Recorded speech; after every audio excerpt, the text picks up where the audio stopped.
Semua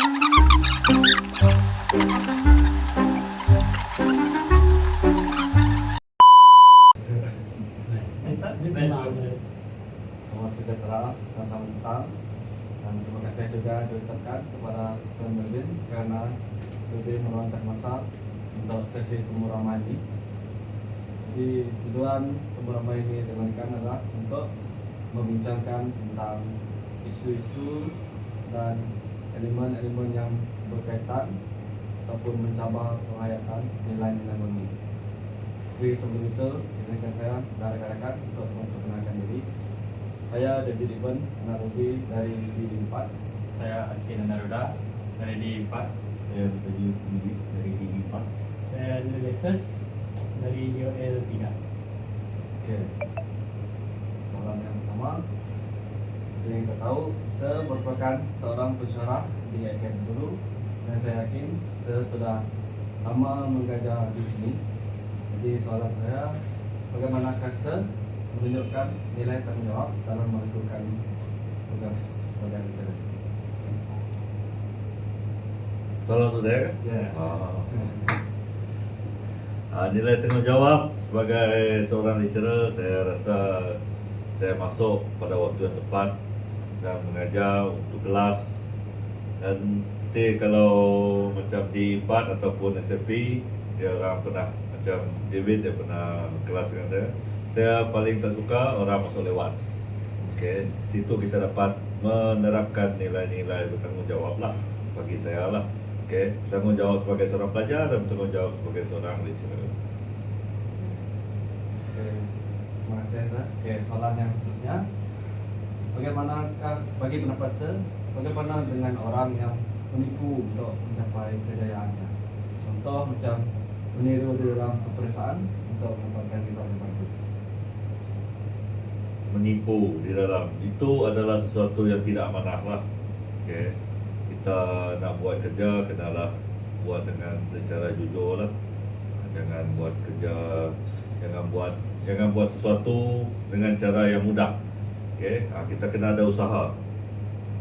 Jadi kalau bagi saya, kalau menipu itu tak bagus lah. Itulah pendapat saya. Tak bagus lah. Ya, betul. Terima kasih Zah. Oke, Seterusnya, saya ajukan soalan kepada Sir Melvin. Uraikan dua kesan, negatif atau positif, pengaruh budaya asing terhadap nilai murni. Dua kesan negatif atau positif pengaruh budaya asing terhadap Nilai murni. budaya asing macam mana tu? Budaya asing ke masyarakat di negara kita. Contoh Orang yang terbaik. Pengaruh yang terbaik macam mana? Budaya asing itu macam mana maksud budaya asing? Boleh bagi saya contoh budaya asing. Hubungan sesama jenis, Ha, minum alkohol, ha. Minum alkohol mana ada asing? Kita sini selalu minum. Ya, hubungan dan hubungan sesama jenis.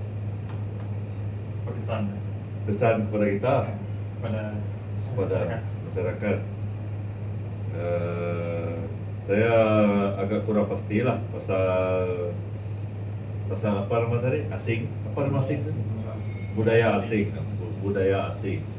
Budaya asing dari segi yang saya tahu adalah budaya-budaya yang ada budaya yang elok, okay, ada budaya yang tak elok.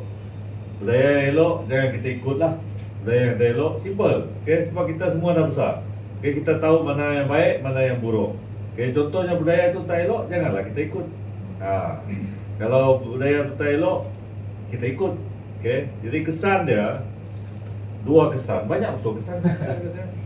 Okay, jadi kesan dia kalau kita ikut budaya bukan budaya kita, kita akan rasa tak betul lah.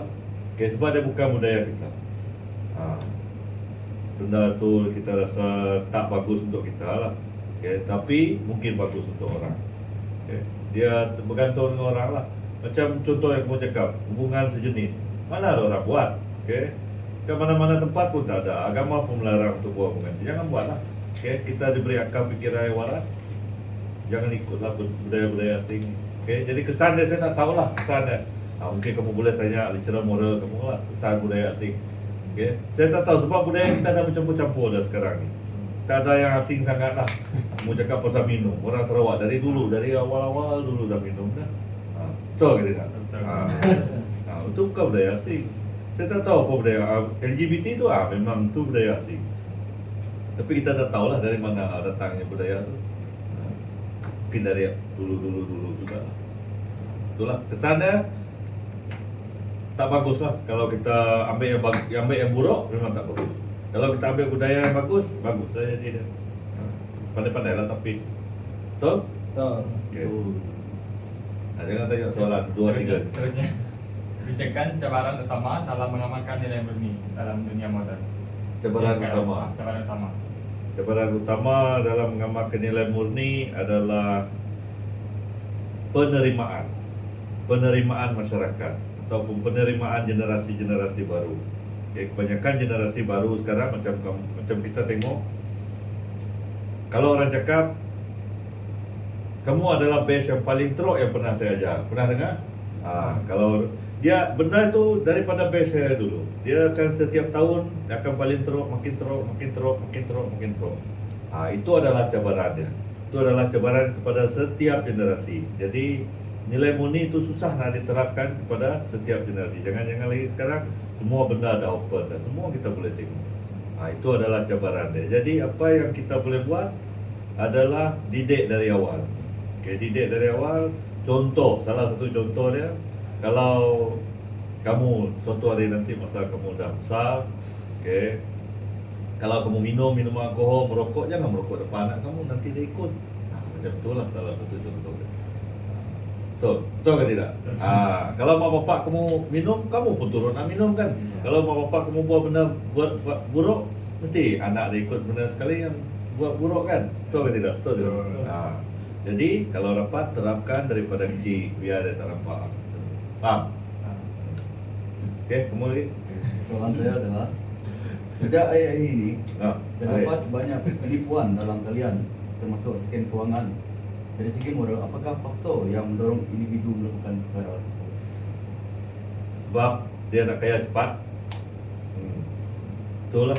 Sebab dia tak ada dari segi moral, orang yang melakukan ataupun orang yang kena tipu. Orang yang kena tipu. Yang melakukan. Yang melakukan. Orang melakukan tu dari segi moral dia sebab dia tak takut, satu. Sebab mungkin dia tahu wujudnya Tuhan, tapi dia tak takut apa yang Tuhan akan bagi pada dia. Satu. Yang kedua, sebab dia cakap dia terdesak, dia dah kaya, tetapi dia memang nak tipu orang. Memang hidup dia macam tu. Memang nak tipu orang aja kejar. Asal dia buka mulut dia menipu. Ada, memang azali manusia memang ada macam tu. Boleh? Betul, jawab soalan ke? Betul. Soalan seterusnya, bagaimana institusi pendidikan boleh memainkan peranan dalam membentuk individu yang lebih bermoral untuk menangani isu-isu sosial? Institusi pendidikan macam yang kamu orang buat ni lah. Kita bagi kesedaran. Walaupun bukan secara formal, kita boleh bagi kesedaran secara bercakap macam ni. Institusi pendidikan dia adalah satu benda yang penting lah. Sebab daripada institusi kekeluargaan, dia akan pergi kepada institusi pendidikan. Institusi pendidikan ni dia akan menjadi orang yang kedua mengajar kamu. Jadi dekat situlah kamu akan belajar benda-benda lain daripada kamu belajar di dalam rumah. Jadi institusi pendidikan ni kepentingan dia boleh, contohnya kamu belajar moral. Daripada itulah kamu mendapat kesedaran, walaupun tak banyak tapi ada. Itulah kepentingan institusi pendidikan dalam benda yang kamu cakap tu lah. Soalan saya yang terakhir, sir. Satu soalan saya kalau terakhir. Okey. Satu ke dua? Dua. Belum terakhir lah. Soalan pertama saya adalah isu-isu penyalahgunaan dadah semakin luar luasa. Jadi apakah langkah kerajaan untuk mencegah isu tersebut? Saya tak tahu sebab saya tak bekerja dengan kerajaan. Saya tak bekerja dalam agensi dadah lah. Tapi kerajaan dia banyak banyak benda yang dia dah buat. Okay, yang kita selalu tengok dia buat ceramah lah, dia tangkap orang yang menjual dadah lah, banyak. Okay, dia menangkap pengedar dadah, lepas tu dia buat agensi-agensi NGO yang berkaitan dengan dadah. Semua tu adalah langkah-langkah yang kerajaan buat lah. Last Okay. apakah langkah yang dapat kerajaan dan masyarakat dalam nilai kerjasama untuk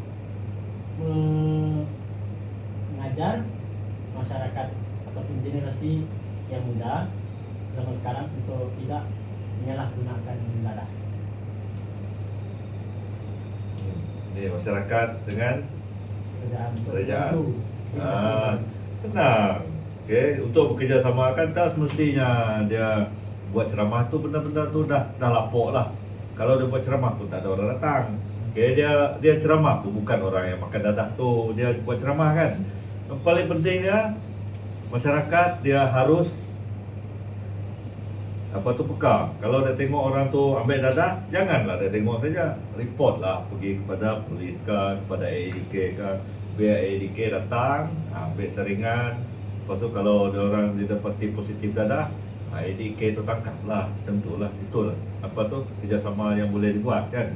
Jadi masyarakat dia harus peka. Okay, masyarakat dia harus peka kepada mana-mana orang yang ada menyalahgunakan dadah. Dan report kepada pihak berkuasa. Itu yang pentingnya. Tak perlu nak buat ceramah lagi, tak ada orang dengar ceramah lagi. Orang pun mengantuk. Okay? Jawab. Betul? Jawab lah. Tambahan saya, kalau walaupun kita tahu memang langkah-langkah itu memang sudah dijalankan lah, tapi tetap juga terdapat memperkeras masalah dadah. Kenapa? Sebab macam saya cakap, sebab daripada kita sendiri.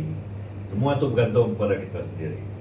Okay? Kalau kita mudah terpengaruh dengan orang, pengaruhlah kita. Okay? Contohnya masalah dadah ni memang susah sikit nak dibendung lah. Okay? Sebab apa? Sebab benda itu dah sangat-sangat berleluasa. Daripada sekolah menengah lagi, kamu orang pun saya rasa mungkin ada tengok orang yang ambil ganja, orang yang ambil map, orang ambil batu. Okay? Mungkin kamu orang pernah tengok. Mungkin kamu orang dah pernah tengok kan? Tengok dengan mata kamu sendiri macam mana orang buat macam tu. Tapi kamu orang pun tidak terlibat. Kenapa? Sebab kamu tidak terpengaruh. Yang mudah terlibat tu adalah orang yang mudah terpengaruh dengan orang. Sekali dia terlibat, dia tak ada jalan balik. Itulah orang cakap, jangan cuba sekali pun jangan cuba. Betul. Kalau kamu dah cuba sekali, memang kamu akan, orang cakap ketagih lah. Nama pun dah penagih kan. Penagih, ketagih. Macam tu. Itu daripada kita sendiri lah. Daripada kita sendiri dengan daripada ibu bapa, semua tu lah. Betul ke tidak? Kalau kamu tak pengaruh, tak ada lah. Contohnya orang bawa kamu minum, tapi kamu tak nak, tak perlulah kan. Tak ada orang paksa kamu. Ada ke orang paksa kamu di sini? Kamu mesti makan batu? Tak ada. Tak ada kan? Jadi jangan terpengaruh je. Itu je. Kan? Itu je. Ada lagi soalan? Maksudnya, bolehkah ataupun dapatkah masalah dadah itu di masa akan datang dihapuskan terus macam tak ada lagi lah masalah dadah? Dia tak dapat. Tak dapat kosong FIFA, memang tak dapat. Sebab benda-benda macam tu memang dah ada. Okay. Dah ada. Memang sedia ada di dunia ini. Okay. Benda-benda macam tu tak dapat. Tapi kita boleh membendungkan. Kita boleh mengelakkan orang dari persekitaran kita ni terpengaruh kepada benda-benda macam tu. Apa yang kamu orang buat adalah kamu orang punya tanggungjawab lah. Okay? Kamu menyedar ke orang, janganlah makan dadah, janganlah ambil dadah, janganlah isap gam, janganlah ambil ganja macam tu. Okay? Itu peranan kamu lah, peranan kita sendiri. Macam saya. Okay? Saya ada berapa 20 orang student. Okay? Saya selalu pesan, kalau habis saja kamu orang di diploma ataupun di sijil, mana-mana yang saya ajar lah. Satu, jangan ambil dadah. Yang kedua, jangan main slot. Jangan main judi online. Itu saya selalu pesan. Okay, jadi itu tugas saya lah, pesan kepada kamu. Kamu nak dengar, tak nak dengar, suka hati kamu. Itu kamu sendiri yang fikir lah. Baik dengan buruk ya. Tapi benda tu memang buruk lah. Buat apa nak ikut je, benda buruk. Tapi bagi saya, masalah dadah tu memang susah nak ditangani lah. Sebab bukan bergantung pada kita saja, tapi bergantung pada orang di atas. Okay? Apa yang kita boleh buat adalah kita cuba memberi kesedaran kepada orang sekeliling kita, ibu bapa kita, adik-beradik, cukuplah. Asal mereka tak terjebak dengan benda tu.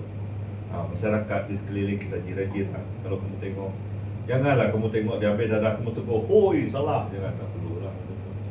Apa yang kamu boleh buat, tengok je lah. Report polis ke. Kalau mau bapak dia datang, kamu beritahu mau bapak dia. Kalau mau bapak dia pun ikut tagih dadah juga, report polis. Senang. Nanti kamu yang kena sebelah-sebelah. Okey? Boleh. Itu saja. Cukup, memadai. Apa yang kamu orang interview dengan saya? Kah saya tak menjawab soalan. Jawab kesan tadi saya tak jawab, saya tak tahu nak jawab apa kesan. Okey. Ada lagi saran. Oke, saya ucapkanlah terima kasih kepada Sir karena masa yang telah diluangkan. Itu saja lah dari kumpulan kami. Sekian, terima kasih. Okey, sama-sama. Cik,